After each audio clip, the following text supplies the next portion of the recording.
Hi guys, welcome to Making Joyful Journals. I'm Anna G. Today we're continuing on with the summer project series that I've started, I want to say in the beginning of May. And we're working on, well, what I had selected from the last video was the Amazon packaging. And so here is the Amazon packaging that I'm supposed to be turning into a journal cover, and then hopefully make a journal out of it.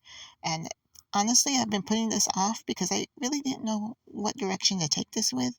I know that I was going to cover it with fabric, so I got a little sidetracked. But this was the smaller of the two different pieces that I had. And so I'm going to be ending up using this fabric to cover it.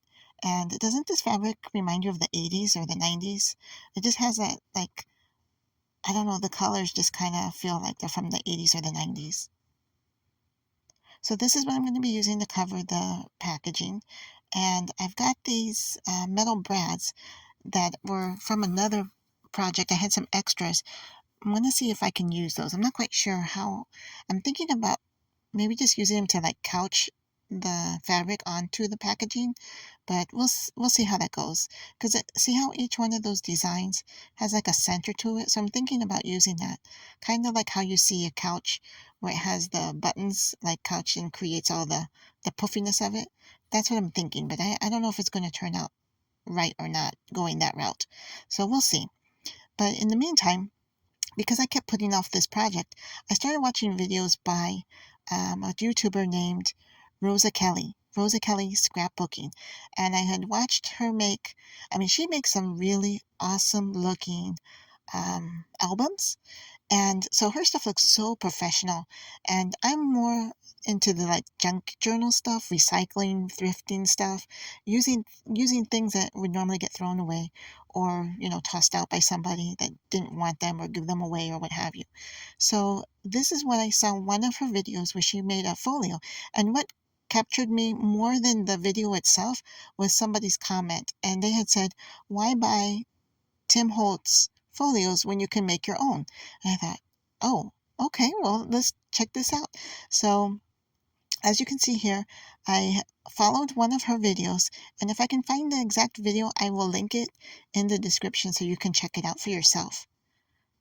But these papers came from a paper pad that I actually got from a thrift store. So I would consider that something that's being recycled. Somebody had just decided to give it away. And so I picked it up at the thrift store. Gosh, I'm going to say it was two or 3 years ago. And I don't feel like I really made a dent into that paper pad. It's 180 pages. And now, see, this is where I kind of went off on my own tangent. See how it's got a belly band there? And in the tutorial that Rosa Kelly had created, she doesn't really do a lot of like junk journal style embellishments or tucks and pockets and things like that. Her stuff is so professional. Like she makes baby books and things like that. And I've started watching some of her older videos to see where she started off on the making of her journals, or not even journals, of her albums. And so, I mean, that's great, but I don't know. I'm just not really into that. But this photo captured my attention, and so that's what made me want to try it. And I like the way I added some magnets, because that was something that she does a lot in all of her work, and she does a really good job explaining how to add magnets and how to place them so you can get multiple use out of them. Now this is another tangent of mine where I'm taking like junk journal ideas, where I'm using side pockets and then tucks from those side pockets. Um, so yeah, this is where it kind of like I got off the tangent of mini album style, or like a true folio style, and went into more of like the junk journal side of it, and side pockets and things like that. So these are not like true albums where you can like put like 4x6 photos or 5x7 photos or what have you. So this is just the beginning of it, and I like how that snaps closed with the magnet. And I try to use colors that are coordinating with each other. But like I said, I had a paper pad that I had gotten at a thrift store I want to say it was during the pandemic. And so, and then let me show you this. This is actually where I created my base from that folio. This is a stack of pages. They're all cardstock.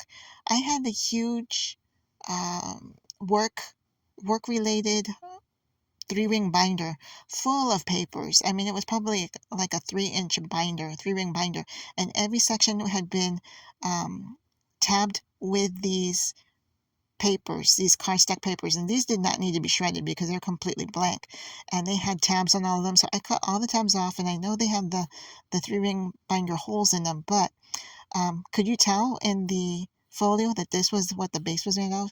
So this was completely recycled material, and I still have quite a bit. So I'm hoping to make some more of these folios. If you'd be interested in seeing me make one and show you how my technique on making it, again, I used all of the sizing that Rosa Kelly provided. But like I said, I went off on a tangent and, like, for example, using this kind of paper. I'm showing you the sampler page here. There's 60 different patterns, and a lot of them do have like a Tim Holtz feel to them. There's some grungy looks, there's some distressing on some of the pages, and just a lot of it's called Newsworthy, and I think this was a Hobby Lobby product that I don't think they have anymore. But there was a lot of grunginess, and so I don't really use the grunginess factor that much. Like, I don't do a lot of distressing, either in color, doing inking on my pages and things like that. This already has a lot of that built in, and then there were some that were kind of like scientific looking. Like there was the bugs. I'm not really a big fan of the bugs. But there's also a lot of maps and newspaper cuttings and things like that. So this stack, I want to say when I purchased it from the thrift store, it was less than $4, I think. And I know that said it was $19.99 at the regular retail price. And there were probably maybe five, if I don't think there was more than 5 or 6 sheets that had been used. So, and I've been using it, and there's still a whole lot in here. There were three different, I'm sorry, there were 60 different styles, or styles of paper, and three of each. So as you can see, I really haven't made a big dent in this paper pad. So I'm going to be using this for quite a while. Um, and I think I'm going to be using it a lot for those folios. So this is a way that I'm taking something that probably would have been discarded if it had not been donated to the local thrift store and recycling it. All right, so here I'm back with my Amazon packaging, and this is not at all what I thought I was going to come up with. But um, I guess this is because it's getting close to July, and I know there's a lot of talk about politics right now, and the Independence Day coming up. And so I was thinking red, white, and blue. So I grabbed my buttons, and all of these buttons came from Dollar Tree. And I'm looking for more. I know that I'm on a no spend holiday, but I'm hoping that if I can find another package or 2 packages of the buttons that they sell, the colorful ones. They always have the dark brown, gray, and black, but I like to buy the colorful buttons. And so I glued this all on the fabric. I just used a glue stick to um, glue all of that on there. And then I used this stretchy material. And for those of you that have watched me for a while, you'll have noticed that this was my background for a lot of my videos. I had used that fabric. It was huge. And so I'm slowly using it up. And then I had this craft paper, and it's not quite printer thickness, printer or copyweight paper. It's a little thicker than that, but it's not cardstock. And I like the way it turned out. I was able to sew all the way around. I used a sewing machine, and then this is more like a TN style where I used some elastic and am just threading just added the elastic band to it, and then I added this little charm on there using red, white, and blue beads. I think one of the beads sets were like from a broken earring. And then here I'm showing the paper. It's got a good weight. And what I'm thinking of doing is using this for Junk Journal July. And I've not participated in a 6 month, or excuse me, a 30-day project since December when I was doing a devotional, Christmas devotional.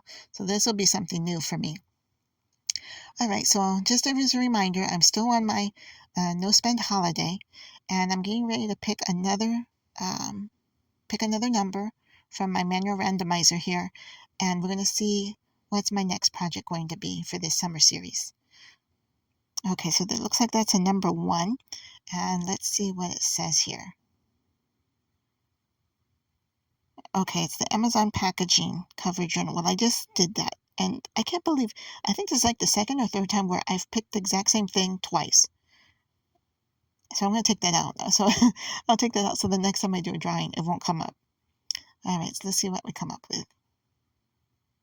I'm not looking at them. I'm just picking one out. And okay, let's see what's the number. Looks like number 9. Okay, let's see what's on number 9.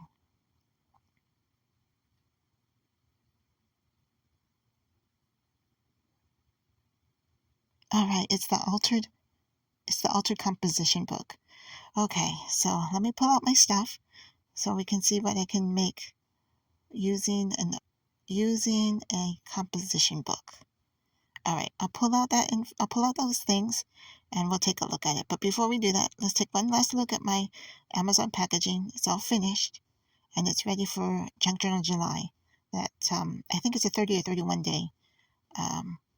I don't know if it's a challenge, but it's a project. It's an ongoing project. Okay, so here we go. I've got my composition book. Now this one I got at Office Depot. I think it was one of their back to school specials, like you get like $3 for $1 or $2 for $1, what have you. And this one only has 80 pages. I know some of them have 100 pages, and this one was made in Egypt, and the paper actually is pretty thick, the actual lined paper. And here's my cover. I'm going to use a fabric cover again. And I was gifted this fabric, and I've been holding on to it. I wasn't sure what I was going to do with it, but I think it's going to be cute. It's going to have this on the outside, this pink succulents. I guess they look more. It's a cartoonish type of style, and so they've got little smiley faces on the cactus, on each cactus. It looks like, well, some of them. So yeah, I'll use that for the outside. And what I'm going to do is I'm going to separate the outside from the book block. So I'll let you watch that, and I'll be back with you as soon as I finish that.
Okay, well, I've got the fabric cut. I have it with a glue stick. I've got it stuck onto the top of the journal cover, the composition book cover. And here's the back side of it. And looking back, I think I probably should have glued all of this down too. But I'm trying to avoid having so much glue go through my sewing machine, if you know what I mean. And here is the inside cover, the lining, I guess. And this was another piece that was gifted. I thought, well, these two pinks will go together pretty well. And so I turned all of the raw edges down and sewed them so that those won't be exposed. And you really don't have to do that. I mean, if you use like pinking shears, it'll help it from fraying.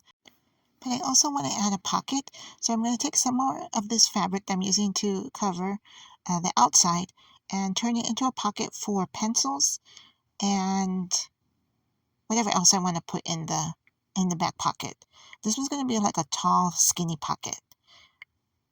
And I'm turning this down so when I sew it, there won't be any raw edges to the fabric. And on the top of this pocket, I'm going to turn it down 2 times, just so that when you're putting things in and pulling things out, it won't get caught on a raw edge. So yeah, I'm going to do that.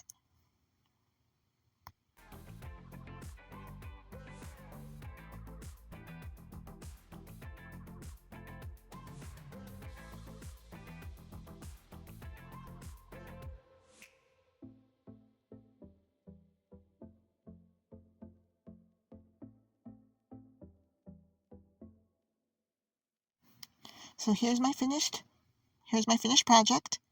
I used, again, this is going to be more of a TN style. I used some elastic, some pink elastic, and then I also added a pocket in the front, so you can put like stickers or rub-ons or, other things that you want to keep in here. And then here's my pencil, my pen holder. And then also up here, I put the knife up there, but utility knife, but you could probably put a pair of small scissors or some extra pencils or markers or what have you. So guys, thank you so much for continuing to watch. Next time you see me, it will probably be the start of the Junk Journal July. And then I also have another challenge I'm working on, and I'll put that in the description box as well. Until next time, see you soon. God bless you. Take care.